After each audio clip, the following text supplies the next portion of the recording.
Liberty Tamil நேயர்களுக்கு வணக்கம். இன்றைய நேர்காணலில் நாம் சந்திக்க இருப்பவர் விடுதலை சிறுத்தைகள் கட்சியின் மாநில துணை பொதுச் செயலாளரும் நாகை சட்டமன்ற உறுப்பினருமான திரு ஆலூர் ஷானவாஸ் அவர்கள். வணக்கம் சார். வணக்கம். ராகுல் காந்தி அவர்களின் நாடாளுமன்ற உரையை தொடர்ந்து அவரது வீட்டுக்கு பாதுகாப்பு அதிகரிக்கப்பட்டிருக்கிறது. அவரது உயிருக்கு அச்சுறுத்தல் இருப்பதாக சொல்லப்படுகிறது. ஆர்எஸ்எஸ் பாஜகவை சேர்ந்தவர்கள் போராட்டம் நடத்த வாய்ப்பு இருக்கு அப்படின்னு சொல்லப்படக்கூடிய இந்த சூழல்ல அதையெல்லாம் பொருட்படுத்தாம இன்றைக்கு உத்தரப்பிரதேசம் ஹத்ராஸுக்கு ராகுல் காந்தி அவர்கள் போயிருக்கிறாரு. அங்குள்ள மக்களை சந்திச்சிருக்கிறாரு. இந்த நிகழ்வை நீங்க எப்படி பாக்குறீங்க? ஆர்எஸ்எஸ் பாஜகவை பொறுத்த அளவில் காந்தியை படுகொலை செய்த கும்பல், காமராசரை உயிரோடு எரிக்க முயன்ற கும்பல், பாபர் மசூதியை சட்டத்துக்கு புறம்பாக இடித்த கும்பல், குஜராத்தில் பல்லாயிரக்கணக்கான முஸ்லிம்களை கொன்று குவித்த கும்பல், ஒரிசாவில் பாதிரியாரை உயிரோடு கொளுத்திய கும்பல், பசுவதை என்கிற பெயர்ல பசு குண்டர்கள் போய் அங்க மனிதர்களை வதைத்து அடித்து இழுத்து போட்டு கொன்ற அந்த காட்சிகள் எல்லாம் நம்ம பார்த்திருக்கிறோம். பசுவதைங்கிற பெயர்ல இவர்கள் மனிதர்களை தாக்கினார்கள். எண்ணற்ற சம்பவங்களை பார்க்கிறோம். அப்போ இவர்கள் எதற்கும் அஞ்சாதவர்கள். தபோல்கரை படுகொலை செய்தார்கள், கௌரி லங்கேஷ படுகொலை செய்தார்கள், பன்சாரையை படுகொலை செய்தார்கள். தங்கள் கருத்துக்கு மாற்று கருத்து உள்ளவர்களை கொல்வது, தங்களுடைய சிந்தனைக்கு எதிர் சிந்தனை உடையவர்களை அடித்து துன்புறுத்துவது, தங்களுடைய கொள்கையை ஏற்காதவர்களை இனப்படுகொலை செய்வது, தங்களுடைய கொள்கைக்கு மாற்றானவர்களுடைய அடையாளங்களை இடித்து தகர்ப்பது, இதையே ஒரு செயல் திட்டமாக வைத்து செயல்படக்கூடிய கும்பல். அப்ப இந்த கும்பல் இன்றைக்கு ராகுல் காந்தி வைத்த கருத்துக்கு மாற்று கருத்து வைக்க முடியாமல், ராகுல் காந்தியுடைய கேள்விக்கு பதில் சொல்ல முடியாமல் இன்னைக்கு வன்முறையை கையில் எடுக்கிறாங்க. ராகுல் காந்தியினுடைய வீட்டை தாக்க போறது, காங்கிரஸ் கட்சி அலுவலகத்தை தாக்குவது, ராகுலுடைய உயிருக்கு அச்சுறுத்தல் ஏற்படுத்துவதற்கு துணிவது, இவங்க என்ன வேணாலும் செய்வாங்க. ஏன்னா காந்தியை படுகொலை செய்தார்கள் அல்லவா, என்ன வேணாலும் செய்வாங்க. காமராஜரையே கொடுத்த முயன்றார்கள் அல்லவா, அதான் நான் ஒரு பட்டியல் போட்டேன் என்னென்ன செஞ்சிருக்காங்க அப்படின்னு. செஞ்சுட்டு எங்களுக்கு அதுக்கு தொடர்பு இல்லைன்றுவாங்க, செஞ்சவர் எங்க இயக்கத்திலே இல்லைன்றுவாங்க. கோட்சேக்கு ஆர்எஸ்எஸ்க்கு தொடர்பு இல்லைன்னு சொல்றது போல ஒரு கதையை கட்டிவிட்டு கை கழுவி விடுவார்கள். ஆனால் இவர்களினுடைய சிந்தனையை உள்வாங்கியவர்கள், இவர்களுடைய இயக்கத்தில் செயல்படுகிறவர்கள் தான் இப்படிப்பட்ட வன்முறைகளை இன்னொரு பக்கம் நிகழ்த்தி கொண்டே இருக்கிறார்கள். அதையும் நம்ம பார்க்கிறோம். இவங்க கையில அதிகாரத்தை வச்சுக்கிட்டு எல்லா மட்டத்திலும் இவர்களுக்கான ஆட்களை வச்சுக்கிட்டு சட்டத்தின் பிடியிலிருந்து காலம் காலமாக தப்பி கொண்டிருக்கிறார்கள். எனவே அந்த ஒரு தைரியத்துல இன்னைக்கு ராகுல் காந்தியை சீண்டி பார்க்கிறார்கள். ராகுல் காந்தி இவர்களுடைய இந்த சலசலப்பு கஞ்சக்கூடியவர் அல்ல. அவங்க குடும்பத்திலேயே, அவங்க வீட்டிலேயே 2 உயிர்களை அவர்கள் பலி கொடுத்திருக்கிறார்கள். இந்திரா காந்தி உயிர் பலி போயிருக்கிறது, ராஜீவ் காந்தி பலியாகி இருக்கிறார். அப்போ அவங்களுக்கு இதெல்லாம் ஒரு புதிய விஷயம் கிடையாது. உயிருக்கு அஞ்சி ஒதுங்கி போவது, உயிருக்கு அஞ்சி பேசாமல் இருப்பதுங்கிறது அவங்களுடைய குடும்பத்தில் நம்ம பார்க்கல. அவங்க உயிரை துறந்தாலாவது இந்த மண்ணுக்காக நிற்பார்கள் என்பதை தான் நம்ம பார்த்திருக்கிறோம். அந்த அடிப்படையில ராகுல் காந்தி அதுல இன்னும் இந்திரா காந்தி அவர்களை விடவும், ராஜீவ் காந்தியை விடவும் ராகுல் காந்தி மக்கள்கிட்ட நெருக்கமாக போகக்கூடிய ஒரு மனிதராக இருக்கிறார், ஒரு தலைவராக இருக்கிறார். இறங்கி போறாரு, அரசியல் செய்கிறாரு. ஏற்கனவே குஜராத் உள்ளிட்ட இடங்கள்ல காங்கிரஸ் அலுவலகங்கள் தாக்கப்பட்டிருக்கு. காங்கிரஸ் கட்சிக்காரர்கள் மீது தாக்கப்படுறாங்க. அது மட்டுமல்ல, ராகுல் காந்தி வீட்டுக்கும் பாதுகாப்பு போட்டிருக்காங்க. இந்த சூழல்ல அவரு அந்த உத்தரப்பிரதேசம் ஹத்ராஸ் அங்க போகணுமா? அவரு அரசியல் செய்யறாரு அப்படிங்கிறாங்க. அதாவதுங்க, பாதிக்கப்பட்ட மக்களை பார்ப்பது அரசியல் என்றால் அந்த அரசியலை செய்துதான் ஆகணும்.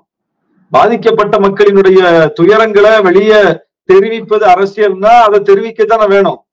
பாதிக்கப்பட்ட மக்களை மோடி சந்திக்க மாட்டார், அவர் வன்முறை செய்கிறவர்களை சந்திப்பார். அவங்க கூட போட்டோ எடுத்துப்பாரு, அவங்கள தட்டி கொடுப்பாரு, இன்னும் நல்லா செய்யுங்கன்னு பாரு. புல்டோசரை எப்படி பயன்படுத்தணும்னு யோகியை பார்த்து கத்துக்குங்கன்னு எதிர்கட்சிகளை பார்த்து சொல்லுவாரு. அப்போ வன்முறை நடவடிக்கைகளை செய்யக்கூடியவர்களை ஊக்கப்படுத்துவது, அரவணைப்பது, பசு குண்டர்கள்ங்கிற பேர்ல மனிதர்களை அடித்து கொலை செய்து விட்டு ஜெயிலுக்கு போயிட்டு திரும்பி வரும்போது ஒன்றிய அமைச்சர்களை போய் அவங்கள அந்த குண்டர்களை மாலை போட்டு வரவேற்கிறாங்கல்ல, இது போல செயல்களை அவர் உற்சாகப்படுத்துவார், ஊக்கப்படுத்துவார் மோடி. ஆனால் ராகுல் அப்படி இல்லை. பாதிக்கப்பட்டவர்களை போய் சந்திக்கிறார். ஓராண்டுக்கு மேல மணிப்பூர் பற்றி எரியுது. இன்னைக்கு உச்ச நீதிமன்றமே கையாலாகாத அரசு அப்படின்னு சொல்லி பாஜக அரசை பார்த்து காரி உமிழ்ந்து இருக்கிறது. இப்படிப்பட்ட ஒரு சூழ்நிலை இதுவரையிலும் அந்த மக்களை போய் பார்க்கவில்லை மோடி. ஆனா ராகுல் போய் பார்த்துட்டு வந்துட்டார். இப்ப ராகுல் போய் பார்த்துட்டு வந்ததை மோடி என்ன சொல்றாரு? எரியிற நெருப்புல எண்ணெய் ஊத்தாதீங்க, மக்களை தூண்டி விடாதீங்க. ராகுலா போய் தூண்டி விட்டாரு. அங்க ஒரு வருஷமா பத்தி எரியுது. உங்க கையால் ஆகாத அரசாங்கத்தால அதை கட்டுப்படுத்த முடியல, அந்த மக்களுக்கு நீதி கொடுக்க முடியல. நீங்க பதவியை துறந்து விட்டு பதவியை ரிசைன் பண்ணிட்டு போக வேண்டிய ஆட்கள் பதவியில உட்கார்ந்துட்டு இருக்கீங்க. ஆனால் பதவியில் இல்லாத போதும் ஒரு தலைவர் போய் அந்த மக்களுடைய பிரச்சனைகளை பார்த்து நாட்டுக்கு சொல்றாரு, மணிப்பூர்ல இதான் நிலவரம், இப்படி இருக்கு அப்படின்னு. இன்னைக்கு ஹத்ராஸ்ல போய் மக்களை பாக்குறாரு, பாதிக்கப்பட்ட மக்களை போய் பாக்குறாரு. யார் போயிருக்கணும்? யாருடைய ஆட்சி நடக்குதுங்க? இப்ப மோடியில ஓடோடி போனோம், இவ்வளவு மக்கள் மடிந்து போயிருக்கிறார்கள் சொல்லி ஓடோடி போக வேண்டியவர் யாரு? அவர்கள் போக மறுக்கிறார்கள், மோடி போக மறுக்கிறார், ராகுல் போறார். அது எப்படி அரசியல் ஆகும்? அப்ப மக்களை சந்திக்க மாட்டேன் என்று சொல்வது அது மோடியின் குணம், மக்களோடு இருப்பது ராகுலின் குணம். எனவே அவரை அச்சுறுத்துறது, படம் காட்டுறது, உயிருக்கு பயம் காட்டுறது, இதெல்லாம் அவற்றை எடுபடாது. அவர் நாடு முழுவதும் நடந்து கடந்திருக்கிறார். 2 மிக முக்கியமான பயணங்களை நடத்தி இருக்கிறார். மோடி மாதிரி ரோட் ஷோ காட்டல, அவர் உண்மையிலேயே மக்கள்கிட்ட நடந்து போய் எல்லா தரப்பு மக்களையும் சந்தித்து ஒருவரோடு ஒருவர் கரம் பற்றி எல்லாருடைய தோல்ல கையை போட்டு அவர் அந்த மக்களோடு உரையாடி, அவங்க யாரா இருந்தாலும், எப்படிப்பட்ட எளிய மனிதர்களாக இருந்தாலும் அவர்களோடு பேசி கலந்து பேசி அவர்களுடைய கருத்துக்களை உள்வாங்கி அவங்க பிரச்சனையை தெரிஞ்சுக்கிட்டு இன்னைக்கு எதிர்கட்சி தலைவரா உட்கார்ந்துருக்காரு. மோடி எவ்வளவு மலினப்படுத்தினார் ராகுல் காந்தியை. இப்பவும் என்ன சொல்லிட்டு இருக்காரு? சிறுபிள்ளைத்தனமான செயல்பாடு ராகுல்கிட்ட வெளிப்படுதுங்கிறாரு. யார்கிட்ட சிறுபிள்ளைத்தனமான செயல்பாடு வெளிப்படுது? ராகுல் ரொம்ப முதிர்ச்சியா வெளிப்பட்டு இருக்கிறார். அவர் கேள்விகளை மட்டும்தான் வைக்கிறார். அவர் இந்த பிரச்சனைகளை அடையாளப்படுத்தி அந்த பிரச்சனைகளுக்கு விடை கேட்கிறார். அரசாங்கமே பதில் சொல்லுன்னு கேட்கிறார், பிரதமரே பதில் சொல்லுங்கன்னு கேட்கிறார். பதில் சொல்ல முடியாம இன்னைக்கு ராகுலை எதிர்கொள்ள முடியாமல் இவர்கள் இப்படி வன்முறையை கையில் எடுக்கிறார்கள், மிரட்டி பாக்குறாங்க. இந்த மிரட்டெல்லாம் ராகுல்கிட்ட எடுபடாது. அது ராகுலை இன்னும் வீரியமான ஒரு தலைவராக கொண்டு நிறுத்தும். ராகுல்கிட்ட இன்னும் நிறைய விஷயங்கள் வெளிப்படுவதற்கு இதுவே ஒரு வாய்ப்பா அமைஞ்சு போயிடும்.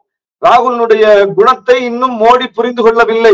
மோடி சீண்ட சீண்ட ராகுல் இன்னும் வெளிப்படுவார், இன்னும் வீரியமா வருவார், இன்னும் களத்துக்கு போவார், இன்னும் எல்லா இடத்துலயுமே மக்களை சந்திப்பார். அப்போ மோடி அதற்கு தயார் இல்ல. மோடி இருக்கிற இடத்துல இருந்து 4 கட்சியை உடைக்கிறது, அங்கிருந்து எம்பிக்களை களவாங்கிறது, இந்த வேலையை பயன்படுத்தி இப்படிப்பட்ட வேலைகளை செய்து ஆட்சி அதிகாரத்தை தக்க வைக்கணும்னு நினைக்கிறாரு. ராகுல் உண்மையிலேயே மக்கள்கிட்ட போய் வேலை செஞ்சு அந்த மக்கள்கிட்ட அபிமானம் பெற்று அவங்களுடைய செல்வாக்கை பெற்று அவங்களுடைய வாக்குகளை பெற்று அப்படி வரணும்னு நினைக்கிறார். இவர் ஈவிஎம் வச்சு வரணும்னு நினைக்கிறார். அவர் மக்கள்கிட்ட உண்மையா வாக்கு வாங்கி வரணும்னு நினைக்கிறார். இவர் ஆட்சி அதிகாரத்தை பயன்படுத்தி இடியை பயன்படுத்தி ஐடியை பயன்படுத்தி சிபிஐ பயன்படுத்தி ஜெயிக்கணும்னு நினைக்கிறார். அவர்கள் மக்கள்கிட்ட போய் பரப்புரை செய்து அந்த மக்களின் ஆதரவை பெற்று ஜெயிக்கணும்னு நினைக்கிறார். 2 பேருக்கும் அடிப்படையில வேறுபாடு இருக்கு. இவர் வெறுப்பை விதைத்து ஜெயிக்கணும்னு நினைக்கிறார், அவர் அன்பை விதைத்து ஜெயிக்கணும்னு நினைக்கிறார். இவர் பொய் சொல்லி ஜெயிக்க நினைக்கிறார், அவர் உண்மையை சொல்லி ஜெயிக்க நினைக்கிறார். அப்ப அந்த தலைவர்கிட்ட உண்மை இருக்கிறது, பொறுமை இருக்கிறது, நிதானம் இருக்கிறது, முதிர்ச்சி இருக்கிறது, கேள்விகள் இருக்கிறது. ரொம்ப முக்கியமா மோடியை பிடித்து உலுக்கக்கூடிய கேள்விகளை ராகுல் வைத்திருக்கிறார். மோடியால் பதில் சொல்ல முடியாத கேள்விகளை ராகுல் வைத்திருக்கிறார், இன்னும் வைப்பார். அவர் நாடாளுமன்றத்துக்கு வர்றதுதான் இவங்களுக்கு பிரச்சனை. போன முறை டிஸ்மிஸ் பண்ணி பார்த்தாங்க, இந்த முறை அப்படியெல்லாம் பண்ண முடியாது, நடவடிக்கை எடுத்து பார்க்கட்டுமே, அதெல்லாம் எடுக்க முடியாது. எடுத்தா என்ன நடக்கும்னு மோடிக்கு நல்லா தெரியும். அதனால இப்போ பொறியில் சிக்கிய எலி போல் மோடி மாட்டிக்கொண்டிருக்கிறார். எனவே இப்படிப்பட்ட அச்சுறுத்தலின் மூலம் ராகுலை பணிய வைத்து விடலாம் என்று நினைக்கிறார்கள். ராகுலை பணிய வைக்க முடியாது. இன்னொரு முக்கியமான விஷயம் சமூக வலைதளங்கள்ல பரவலாக பேசப்படுறத நம்ம பார்க்க முடியுது. அதாவது ராகுல் காந்தி அவர்கள் மக்களவையில் பேசின அந்த உரையை 8.5 லட்சம் பேர் பார்த்துருக்கிறதா ஒரு தகவல் இருக்குது. அது மட்டுமல்ல, அகிலேஷ் யாதவ் அவர்களுடைய உரையும் சுமார் 4.25 லட்சம் பேர் 4.5 லட்சம் பேர் பார்த்துருக்குறாங்க. ஆனால் மோடி அவர்கள் பேசிய மாநிலங்களவை மற்றும் மக்களவை சேர்த்து ஒரு 3 காணொலிகளும் சுமார் 1.5 லட்சம் பேரே பார்த்துருக்குறாங்க. மோடிக்கு ஒரு மக்கள் செல்வாக்கு இல்லைன்னு இதுலேருந்தே தெரியுதுன்னு சமூக வலைதளங்களில் பேசுகிற நம்ம பார்க்குறோம். இதை நீங்கள் எப்படி பார்க்குறீங்க? இல்லை, வாரணாசியில போன முறை லட்சக்கணக்கான வாக்குகளை வாங்கிய மோடி பல லட்சம் வாக்குகளை இழந்து 1.5 லட்சம் ஓட்டு வித்தியாசத்துல ஜெயிக்கக்கூடிய நிலைமைக்கு வந்திருக்காரு இல்லையா? அதனுடைய ஒரு தொடர்ச்சி தான் இதெல்லாம். அங்கே எப்படி வாக்குகள் குறைந்ததோ லட்சக்கணக்கில், அதே மாதிரி இப்ப அவருக்கு பார்வையாளர்களும் குறைஞ்சிட்டாங்க சமூக வலைதளங்கள்ல. 2014 மோடி முன்னிறுத்தப்பட்ட போதே அவர் சமூக வலைதளத்துல மிகப்பெரிய அளவுக்கு செல்வாக்கு மிக்கவர் தான் அவரை முன்னிறுத்தினாங்க. 2019லயும் அதையே சொன்னாங்க. உலகத்திலேயே மிகப்பெரிய அளவுக்கு ஃபாலோவர்ஸ் வச்சிருக்கிறவர் மோடி. அவருடைய யூடியூப் ஃபாலோவர்ஸ் பாருங்க, அவருடைய ட்விட்டர் ஃபாலோவரை பாருங்க, அவருடைய ஃபேஸ்புக் ஃபாலோவர்ஸை பாருங்க, அவருடைய இன்ஸ்டாவை பாருங்க, மில்லியன் கணக்குல இவ்வளவு ஃபாலோவர்ஸ் வச்சிருக்கிறவர் வந்து ஒரே தலைவர் மோடி தான் அப்படின்னு சொன்னாங்க. இன்னைக்கு என்ன நிலைமை பாருங்க.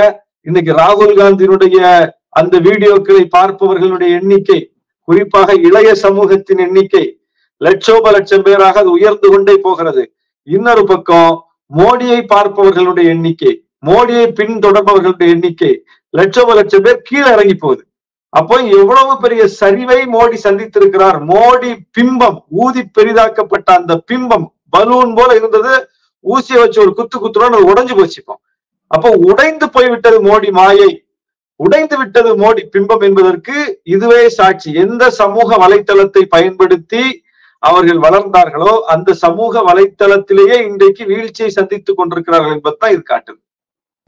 தமிழகத்துல தமிழக வெற்றி கழகம் விஜய் அவர்கள் வந்து கடந்த சில நாட்களாக அந்த பள்ளி மாணவர்களுக்கு பரிசு வழங்குதல் விழாவில் கலந்து கொண்டு பேசினார். முதல் நிகழ்ச்சியில் அவர் கள்ளக்குறிச்சி சம்பவம் தொடர்பாக பேசும்பொழுது அரசை விமர்சித்து பேசுகிறத நம்ம பார்த்தோம். இரண்டாவது நிகழ்ச்சியில் அவர் பேசும்போது நீட்டுக்கு எதிராக பல்வேறு கருத்துக்களை சொன்னார். அது மட்டுமல்ல மாநில சுயாட்சி குறித்து கூட பேசினார்.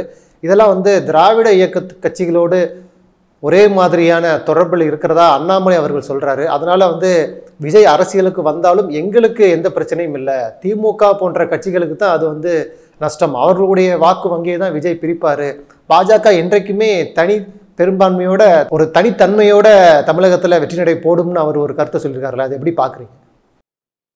அதாவது நீட்டு விலக்கு வேண்டும்னு சொல்லி தமிழ்நாட்டினுடைய ஒட்டுமொத்த கட்சிகளும் சொல்லும் போது நீட்டு விலக்கு வேண்டாம், நீட்டு தான் வேணும்னு சொல்லிட்டு இருந்த ஒரே கட்சி பிஜேபி தான். இப்ப விஜய் வரும்போது விஜய் இது குறித்தெல்லாம் எந்த கருத்து சொல்லாம இருந்தார். அப்ப அவர் மீது விமர்சனங்கள் வந்தது. நாம என்ன சொன்னோம், இந்த கல்வி உதவி நிகழ்ச்சி நடத்துறாரு, கல்வி நிகழ்ச்சியை நடத்தி உதவி செய்யறாரு, உதவி செய்யறதுக்கு அரசியல் கட்சி தேவை கிடையாது, உதவி செய்யறதுக்கு விஜய் நற்பணி மன்றமே போதும், தொண்டு செய்வது தொண்டு நிறுவனங்கள் அந்த வேலையை செஞ்சுக்கிட்டு இருக்காங்க. அரசியல் கட்சி என்பது மக்களினுடைய பிரச்சனைகளை அடையாளப்படுத்தணும், மக்களின் குரலாக ஒலிக்கணும், நம் மீது தொடுக்கப்படுகிற அந்த போரை எதிர்த்து சமர் புரியணும். அதுதான் ஒரு அரசியல் கட்சிக்கான தேவை. உதவி செய்வது என்பது செய்யலாம், ஒண்ணும் தப்பு இல்லை, அரசியல் கட்சிகள் எல்லாம் செஞ்சுட்டு தான் இருக்கும். ஆனால் அது அதுல பிரதான இடத்தை வகிக்காது, அது இயல்பா நடந்துகிட்டு இருக்கும். ஆனால் நாம எங்க தேவைப்படுவோம்னா ஒன்றிய அரசின் நம் மீது கொண்டு வருகிற சட்டங்களை திட்டங்களை, நம்மை ஏய்க்கிற நம் மீது திணிக்க பார்க்கிற விஷயங்கள் எல்லாம் எதிர்த்து கருத்து சொல்லணும், போராட்டம் நடத்தணும், அதை முறியடிப்பதற்கான சட்ட போராட்டத்தை நடத்தணும். நமக்கு என்ன கருத்து இருக்கோ அந்த கருத்தின்படி நாம சட்டங்களை இயற்றணும். அங்கதான் ஒரு அரசியல் கட்சிக்கான தேவை வருது. அப்ப விஜய் அரசியலுக்கு வந்தாச்சு, கட்சியை தொடங்கியாச்சு, தொடங்கி நிகழ்ச்சிகளை நடத்திக்கிட்டு இருக்காரு, அதுவும் கல்வி தொடர்பான நிகழ்ச்சியை நடத்திட்டு இருக்காரு. கல்வி தொடர்பான நிகழ்ச்சியில உதவிகளை மட்டும் வழங்குகிறாரை தவிர கல்வி தொடர்பாக நாம் சந்திக்கக்கூடிய அரசியல் நெருக்கடி குறித்து இது வரைக்கும் ஒண்ணுமே பேசாம இருக்காரு. இது எப்படி ஒரு அரசியல் கட்சி ஆகும்னு நம்ம கேட்டோம். இப்ப என்ன பண்ணிட்டாரு, இந்த நிகழ்ச்சியில நீட்டை பத்தி பேசிட்டாரு. நீட்டு விலக்கு வேணும், நீட்டு ஒரு கொடூரமான தேர்வு முறை அப்படின்னு சொல்லி அரசு இங்கே நீட்டு விலக்கு மசோதா நிறைவேற்றி இருப்பதை பாராட்டியிருக்காரு, தீர்மானம் நிறைவேற்றி இருப்பதை பாராட்டியிருக்காரு. இதெல்லாம் செஞ்சுட்டு ஒன்றிய அரசின் மேல ஒரு தாக்குதலை நடத்தியிருக்காரு, வரவேற்கத்தக்கது. அப்போ தமிழ்நாட்டில் இப்போ புதிதாக கட்சி தொடங்க வேண்டும் என்றால் கூட ஏற்கனவே நாம் எடுத்திருக்கிற நிலைப்பாட்டுக்கு அவர் வந்தால்தான் அந்த கட்சி இங்க சர்வைவல் ஆகும். அதுதான் தமிழ்நாட்டின் குணம், தமிழ்நாட்டின் பண்பு அதுதான், தமிழ்நாட்டின் கள நிலைமை அதுதான். பாஜக பேசுவதை போல பேசினா பாஜகவை மக்கள் எந்த இடத்துல வச்சிருக்காங்களோ அந்த இடத்துலதான் மற்ற கட்சிகளையும் வைப்பார்கள் மக்கள். புதிதாக தொடங்குகிற கட்சி அந்த இடத்துல தான் வைப்பாங்க. அது விஜயே கட்சி தொடங்கினாலும் பாஜக மொழியில் பேசினால் விஜயால இங்க சர்வைவல் ஆக முடியாது. அவர் எவ்வளவு செல்வாக்கு பெற்ற தலைவரா இருந்தாலும், எவ்வளவு செல்வாக்கு பெற்ற நடிகரா இருந்தாலும், எங்கெல்லாம் அவருக்கு காணும் இடமெல்லாம் அவருக்கு ரசிகர்களும் கிளைகளும் இருந்தாலும் அரசியல் பேசுவது தமிழ்நாட்டின் அரசியலை பேச வேண்டும். அப்படி பேசவில்லை என்றால் அவங்களால இங்க ஒன்னும் வண்டி ஓடாது அப்படிங்கிறத இன்னைக்கு விஜயின் வருகையும் உணர்த்தி இருக்கிறது. அப்ப பாஜக ஏன் தனிமைப்பட்டு நிற்கிறது, பாஜக ஏன் மக்களிடமிருந்து அந்நியப்பட்டு நிற்கிறது, பாஜகவை ஏன் மக்கள் நிராகரிக்கிறார்கள்னா இதனாலதான் நிராகரிக்கிறாங்க. இதையே அண்ணாமலை பெருமையா சொல்லிக்கிறார் பாருங்க. யாராவது இப்படி பெருமையா சொல்லிக்க முடியுமா? நீங்க தனிமைப்பட்டு நிக்கிறீங்க, உங்க குரல்ல யாருமே பேச மாட்டாங்க. உங்க குரல்ல பேசினா தமிழ்நாட்டுல போடி ஆகாது. பிஜேபி பேசுவது போல் பேசினால் தமிழ்நாட்டுல ஒண்ணு எடுக்காது. ஒண்ணும் ஓடாது, படமே ஓடாதுங்கிறத இன்னைக்கு விஜயே உணர்த்திட்டார். அப்போ நாங்கள் பேசிய அரசியல், பேசிக் கொண்டிருக்கிற அரசியல், திமுக கூட்டணி முன்வைக்கிற அரசியல், அதைத்தான் யாராக இருந்தாலும் பேசியாக வேண்டும் அப்படிங்கிறது எங்களுக்கு கிடைத்திருக்கிற வெற்றி. அப்ப எங்க கருத்துல எதுவும் பொய் இல்ல, எங்க கருத்து எதுவும் உண்மைக்கு மாறானதா இல்ல, எங்க கருத்து எதுவும் அனாவசியமான தேவையற்றதா இல்ல. எது இந்த மண்ணுக்கு தேவையோ, எது இந்த மக்களுக்கு உரிய கருத்தோ அதைத்தான் நாங்க பிரதிபலிச்சிருக்கோம். அதுக்காகத்தான் நாங்க ஒன்றிய அரசோட மல்லு கட்டுறோம், அதுக்காகத்தான் நாங்க போராடுறோம் அப்படிங்கிறத இன்னைக்கு புரிஞ்சு போச்சா? அப்போ விஜயே வந்தாலும் இந்த கருத்தை தான் பேசியாகணும். இந்த கருத்தை பேசாம இங்க ஒண்ணும் செய்ய முடியாது. அதனால இது பாஜகவுக்கு விழுந்திருக்கிற ஒரு அடி, எங்களுடைய கருத்துக்கு கிடைத்திருக்கிற ஒரு மிகப்பெரிய வெற்றி. வெற்றி கழகமும் இந்த விஷயத்தை பேசுவதன் மூலம் எங்களுடைய கருத்துக்கு வலு சேர்ந்திருக்கிறது. அப்படிதான் நம்ம பார்க்கணும். அதனாலதான் எங்க தலைவர் உடனே வரவேற்றிருக்கிறார். வரவேற்கத்தக்கது. நீட்டு விலக்கு கேட்டு எல்லாரும் பேசணும்னு நம்ம சொல்லிக்கிட்டு இருந்தோம், இன்னைக்கு விஜய் அந்த கூட்டணியில இணைஞ்சிருக்காரு அப்படின்னு அவர் அதை பாராட்டி இருக்கிறார். இல்ல அதே விஜய் தானே தமிழகத்துக்கு நல்ல தலைவர்கள் தேவை அப்படின்னு கூட சொல்லியிருக்கிறாரு. அதுதான் அவர் பாராட்டும்படியான நடவடிக்கைகள் தானே இங்க ஏற்கனவே இருக்கிற தலைவர்களே செய்யப்பட்டிருக்கு. நீட்டு விலக்கு தானே அவர் கேட்கிறாரு. ஏற்கனவே இருக்கிற தலைவர்களும் நீட்டு விலக்கு தானே கேட்கிறோம். அவர் என்ன ஒன்றிய அரசை நோக்கி கேள்வி எழுப்புறாரோ அதை இன்னும் வீரியமா விஜயை விட காரமாலாம் நாங்க பேசிக்கிட்டு இருக்கோமே. எங்களுடைய எல்லா தலைவர்களும் கட்சிகளும் அதுதானே பேசிக்கிட்டு இருக்காங்க. அப்ப அதுல எந்த இடத்துல இருந்து இன்னொரு தலைவர் தேவைப்படுறாருங்கிற கேள்வி இருக்கு. அப்புறம் இவங்க எல்லாருமே இப்ப அண்ணாமலை உட்பட இது திமுகவுக்கு சிக்கலு, திமுக கூட்டணிக்கு சிக்கலு அப்படின்னே சொல்லிட்டு இருக்காங்க. யாரு புதுசா கட்சி ஆரம்பிச்சாலும் அது திமுகவுக்கு தான் சிக்கல், திமுக கூட்டணிக்கு தான் சிக்கல். அது எப்படி சிக்கல் ஆகும்? நீட்டு விலக்கு எல்லாரும் தான் கேட்கறாங்க, அதிமுகவும் கேட்குது. நீட்டு விலக்கு திமுக கேட்குது, நீட்டு விலக்கு விசிக கேட்குது, தமிழ்நாட்டுல நீட்டு விலக்கு காங்கிரஸ் கேட்குது. கேட்காத கட்சி அது நாம் தமிழரும் கேட்கறாங்க. இந்த அரசியலையே விஜயும் பேசினால் பாதிப்பு இந்த பேசக்கூடிய எல்லா கட்சிக்கும் தானே வரணும். அதே திமுக மட்டும், திமுக கூட்டணிக்கு மட்டும் இவங்க சொல்றாங்க. இவங்க விருப்பம் விஜய் கட்சி தொடங்கினால் திமுக ஓட்ட பாதிக்கணும் அப்படின்னு இவங்க விரும்புறாங்க. இந்த அரசியலை எல்லா கட்சிகளும் பேசுறாங்கன்னு போது, தமிழ்நாட்டில் இருக்கக்கூடிய எல்லா கட்சிகளும் இந்த அரசியலை தான் பேசுறாங்க என்னும் போது, அதே விஜயும் பேசினால் எல்லா கட்சியும் ஓட்டும் அதனால பாதிக்கும். விஜய் இதெல்லாம் பேச ஆரம்பிச்சுட்டாரு, அதனால எல்லா கட்சியில இருந்தும் அங்க போயிடுவாங்கன்னு சொன்னா கூட சரி அப்படின்னு சொல்லலாம். ஆனா திமுக இருந்து மட்டும்தான் போவாங்களாம், திமுக கூட்டணியில இருந்து மட்டும்தான் போவாங்களாம் விஜய்க்கு ஆதரவா. ஏன் மத்தவங்கள்ட்ட எல்லாம் போக மாட்டாங்களா? எந்த கட்சிக்கு தலைமை இல்லாமல் தடுமாறுகிறதோ, எந்த கட்சி ஒழுங்கா நடக்கலையோ, எந்த கட்சி கொள்கையை ஒழுங்கா பேசலையோ அந்த கட்சியில இருந்து போவாங்க. நாங்க கொள்கை காரமான முன் வைக்கிறோம், அழுத்தம் திருத்தமான வைக்கிறோம், வீரியமான சண்டை நடத்துறோம் பிஜேபியோட. அப்ப பிஜேபியோடு வீரியமாக சண்டை நடத்தக்கூடிய திமுக கூட்டணியில இருந்து எப்படி ஒருத்தர் விரக்தியாகி விஜய்கிட்ட போவாரு? எங்களை விட வலுவாக விஜய் பேசிடுவாரா? எங்களை விட பாஜக எதிர்ப்பை விஜய் முன் வச்சிருவாரா?